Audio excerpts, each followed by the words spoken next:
संज्ञा हिंदी व्याकरण mock test. सबसे पहले हम बात करते हैं संज्ञा के बारे में।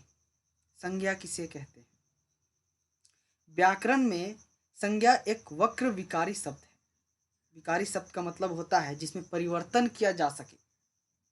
तो देखिए संज्ञा क्या है, इसमें कितने प्रकार होते हैं और किस तरह परिवर्तन होता है।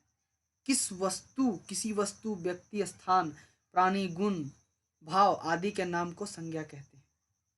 हिंदी व्याकरण की परीक्षा में हमें संज्ञा से संबंधित कार्य प्रश्न पूछे जाते हैं।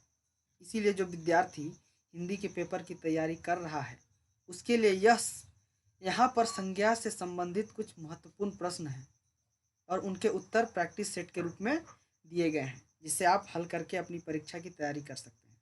तो चलिए हम शुरू करते हैं। इंदु यह मिठाई सुधा के लिए लाई है, इस वाक्य में कारक क्या है? करण, संप्रदान, अपादान, अधिकरण। तो चलिए इसका आंसर देखते हैं। इसमें संप्रदान होगा इसका। पंडित का स्त्रीलिंग क्या है?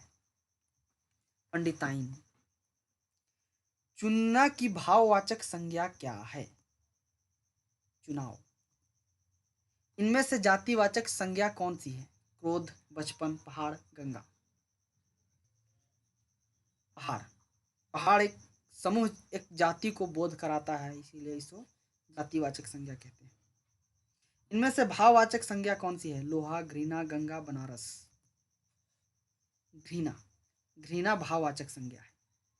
बुढ़ापा कौन सी संज्ञा है? व्यक्तिवाचक, जातिवाचक, भाववाचक, विशेषण। बुढ़ापा भाववाचक संज्ञा है। मोहन सो रहा है, इस वाक्य मोहन किस रूप में है? कर्म, पूरक, करण, कर्ता। मोहन कर्ता, एक काम कर रहा है, मतलब सो रहा है, कर्ता के रूप में है।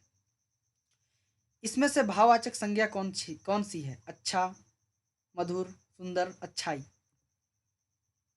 अच्छाई भाववाचक संज्ञा है। जिस संज्ञा पद से किसी वर्ग के प्राणियों, वस्तु या संस्थानों का बोध हो वह है जातिवाचक संज्ञा। झगड़ना की भाववाचक संज्ञा क्या है? झगड़ता, झगड़े, झगड़ा, झगड़ालू। इसका भाववाचक संज्ञा होगा झगड़ा। सर्व की भाववाचक संज्ञा क्या है? सर्व की भाववाचक संज्ञा सर्वस्व है। पेड़ से पत्ता गिरा, इस वाक्य में कारक क्या है? कौन सा कारक है? अपादान कारक है। नदी संज्ञा है। कौन सी संज्ञा है? जातिवाचक, व्यक्तिवाचक, भाववाचक, नामवाचक। नदी जातिवाचक संज्ञा है। बच्चा की भाववाचक संज्ञा क्या है? अब देखिए, बच्चा की भाववाचक संज्ञा बचपन होगा। इसमें से भाववाचक संज्ञा है सत्य, शेर, वाराणसी, पुस्तक। कौन सी होगी उत्तर? देखते हैं। सत्य। सत्य भाववाचक संज्ञा है। पंडित की भाववाचक संज्ञा है पंडिताई, पंडिताई, पंडित्य, पंडिताइन। क्या होगा? इसका भाववाचक संज्ञा हो गया पांडित्य। मुंबई कौन सी संज्ञा है? जातिवाचक संज्ञा, भाववाचक संज्ञा, व्यक्तिवाचक संज्ञा, एक देश। तो ये हो गया हमारा व्यक्तिवाचक संज्ञा। रमेश कल दिल्ली जाएगा, इस वाक्य में रमेश क्या है? संज्ञा, सर्वनाम, क्रिया, विशेषण। वो होगा संज्ञा। मालिन का पुल्लिंग है माली, माली, माली, मली, माल। क्या होगा इसका पुल्लिंग? इसका होगा माली। मालिन का पुल्लिंग माली। हार्दिक चम्मच से खाना खाता है, इस वाक्य में कारक है कर्ता कारक, कर्म कारक, अपादान कारक, करण। तो ये हो गया करण। पुलिस ने चोर पकड़ा, इस वाक्य में कारक है कर्ता, कर्म, करण, अपादान। कौन सी? ये होगा कर्ता। हिंदी में कारक हैं, कितने कारक होते हैं हिंदी में? 8। पिताजी घर में हैं, इस वाक्य में कारक है कर्ता, कर्म, अधिकरण, संप्रदान। तो ये हो गया अधिकरण। पिताजी घर में है, इस वाक्य में अधिकरण कारक है। पुल्लिंग है जीभ, मणि, नीलम, खीर। इन चारों में से कौन सी पुल्लिंग है? नीलम पुल्लिंग है। बूढ़ा का स्त्रीलिंग क्या है? बुढ़िया, बूढ़ी, बुढ़िया, बूढ़िया। तो इसका स्त्रीलिंग होगा बूढ़िया। गाय कौन सी संख्या संज्ञा है? व्यक्तिवाचक संज्ञा, जातिवाचक, भाववाचक, नामवाचक। ये हो गया जातिवाचक संज्ञा। लिखना भाववाचक संज्ञा है। लिख, लेख, लिखावट, लिखावट, लिखावन, लिखावट, ठीक है। तो इसका हो जाएगा हमारा लिखावट। लिखना का भाववाचक संज्ञा लिखावट होता है। मैं पानी पी रहा हूं, इस वाक्य में कारक है। कौन सा कारक है? मैं पानी पी रहा हूं, इस वाक्य में कौन सा कारक है? कर्ता, कर्म, करण, अपदान। इसका उत्तर होगा कर्म। स्त्री का बहुवचन क्या है?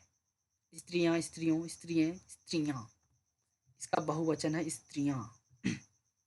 जिन पदों में किसी व्यक्ति, स्थान, वस्तु, विचार या भाव का बोध होता है वे हैं सर्वनाम, विशेषण, क्रिया, संज्ञा। कौन सी होगी? तो ये होगा संज्ञा। संज्ञा पदों में किसी व्यक्ति, स्थान, विचार या भाव का बोध होता है। हिंदी में लिंग है। हिंदी में कितने तरह के लिंग होते हैं? 2 तरह के। जिस संज्ञा पद से किसी भाव, गुण, अवस्था, व्यापार आदि का बोध हो रहा हो वो है व्यक्तिवाचक संज्ञा, जातिवाचक संज्ञा, भाववाचक संज्ञा, व्यापारवाचक संज्ञा। तो ये हो जाएगा हमारा भाववाचक संज्ञा। सोना, सोना कौन सा संज्ञा होगा? व्यक्तिवाचक, जातिवाचक, भाववाचक, इनमें से कोई नहीं। तो इसका उत्तर होगा जातिवाचक संज्ञा। सोना एक जातिवाचक संज्ञा है। हिमालय कौन सी संज्ञा है? जातिवाचक, भाववाचक, नामवाचक, व्यक्तिवाचक। तो हिमालय हो गया हमारा व्यक्तिवाचक संज्ञा। संज्ञा कितने प्रकार के होते हैं? संज्ञा वैसे तो 3 प्रकार का यहाँ दिया हुआ है, लेकिन 5 प्रकार के होते हैं संज्ञा। स्त्रीलिंग है। इन चारों में से स्त्रीलिंग कौन है? चिड़िया, चीत, मंत्री, नाती। तो इसमें से स्त्रीलिंग है चिड़िया। चिड़िया क्या है? स्त्रीलिंग है। इनमें से व्यक्तिवाचक संज्ञा कौन सी है?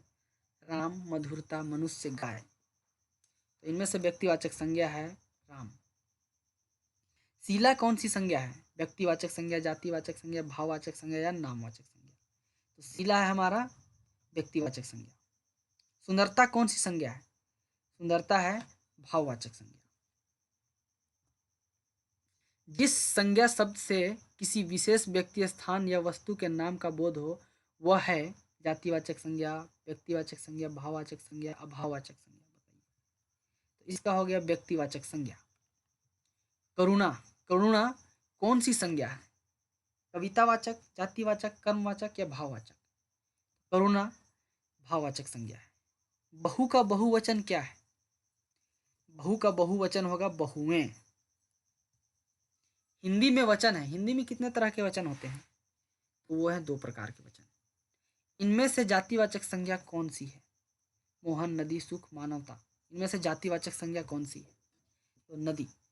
नदी सारी नदियों का बोध कराता है, मतलब एक तरह से जातिवाचक, जाति का बोध करा रहा है, नदी जाति। तो ये जातिवाचक संज्ञा हो गया। कसना की भाववाचक संज्ञा है कसावट।